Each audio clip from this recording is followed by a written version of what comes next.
আসসালামু আলাইকুম রহমতুল্লাহ। প্রিয় দর্শক, কেমন আছেন? আশা করি ভালো আছেন। প্রিয় দর্শক, ঋণ গ্রহীতাদের পাশে বাংলাদেশ ব্যাংক ৫ সদস্যের কমিটি ঘোষণা। বৈশ্বিক ও অভ্যন্তরীণ নানা অর্থনৈতিক চ্যালেঞ্জ মোকাবেলা ক্ষতিগ্রস্ত ঋণ গ্রহীতাদের ব্যবসা ও আর্থিক কার্যক্রম পুনর্গঠনের জন্য নীতিগত সহায়তা প্রদানের লক্ষ্যে বাংলাদেশ ব্যাংক ৫ সদস্যের একটি কমিটি গঠন করেছে।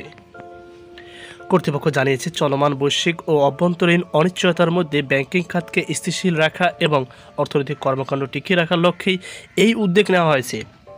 কমিটিতে বাংলাদেশ ব্যাংক, অর্থ মন্ত্রণালয় এবং বেসরকারি খাতের প্রতিনিধিরা রয়েছেন।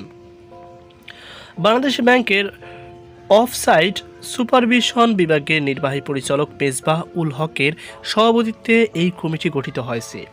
সদস্য হিসাবে রয়েছেন অর্থ মন্ত্রণালয় আর্থিক প্রতিষ্ঠান বিভাগের যোগ্য সচিব ডক্টর দেলোয়ার হোসেন, অর্থনীতিবিদ মামুন রশিদ এবং হকসবের ব্যবসায়ী প্রতিনিধি আব্দুল হক, ব্যাংকিং নিয়ন্ত্রণ ও নীতি বিভাগের পরিচালক শাহরিয়া সদস্য সচিবের দায়িত্ব পালন করবেন।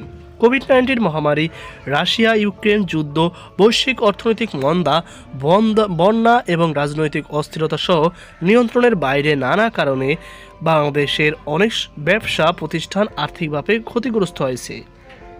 কর্তৃপক্ষ জানিয়েছে, এই প্রভাব কমাতে এবং ঋণ আদায় নিশ্চিত করতে নবগঠিত কমিটি ক্ষতিগ্রস্ত ব্যবসা প্রতিষ্ঠানগুলোকে পুনরুজ্জীবিত করার জন্য প্রয়োজনীয় নীতিগত ব্যবস্থা গ্রহণের সুপারিশ করবে, যাতে তাদের ব্যবসায়িক কার্যক্রম টিকিয়ে রাখা এবং লাভজনক করা যায়।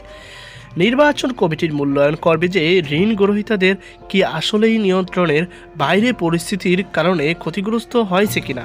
এছাড়াও নীতিগত সহায়তার মাধ্যমে ক্ষতিগ্রস্ত ব্যবসা প্রতিষ্ঠানগুলো পুনর্গঠনের সম্ভাব্যতা যাচাই করবে, যাতে তারা পুনরায় কার্যকরভাবে ব্যবসা পরিচালনা করতে পারে এবং তাদের ঋণ পরিশোধ করতে পারে। বাংলাদেশ ব্যাংকের মুখপাত্র হোসনে আরা শিখা নিশ্চিত করেছেন যে কমিটির কাজ সম্পন্ন করার জন্য কোনো নির্দিষ্ট সময় নেই, তবে সদস্যরা প্রতি মাসে সর্বোচ্চ 2টি সভার জন্য সম্মানী পেতে পারেন।